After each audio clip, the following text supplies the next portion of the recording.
অমলকান্তি আমার বন্ধু। স্কুলে আমরা একসঙ্গে পড়তাম। রোজ দেরি করে ক্লাসে আসতো, পড়া পারতো না। শব্দরূপ জিজ্ঞেস করলে এমন অবাক হয়ে জানালার দিকে তাকিয়ে থাকতো যে দেখে ভারী কষ্ট হতো আমাদের। আমরা কেউ মাস্টার হতে চেয়েছিলাম, কেউ ডাক্তার, কেউ উকিল। অমলকান্তি সেসব হতে চায়নি, সে শুধু রোদ্দুর হতে চেয়েছিল। ক্ষান্ত বর্ষণ, কাক ডাকা বিকেলে সে লাজুক রোদ্দুর। জাম আর জামরুলের পাতায় যা নাকি অল্প একটু হাসির মতন লেগে থাকে।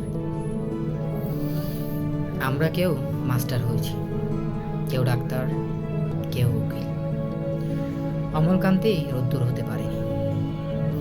সে এখন অন্ধকার একটি ছাপাখানায় কাজ করে। মাঝে মধ্যে আমার সঙ্গে দেখা করতে আসে, চা খায়, এটা ওটা গল্প করে, তারপর বলে, উঠি তাহলে।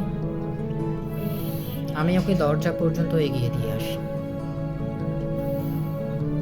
আমাদের মধ্যে যে এখন মাস্টারি করে, অনায়াসে সে ডাক্তার হতে পারত।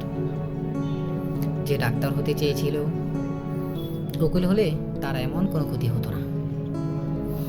অথচ সকলেরই সব ইচ্ছে পূরণ হলো, এক অমলকান্তি ছাড়া। অমলকান্তি রোদ্দুর হতে পারেনি।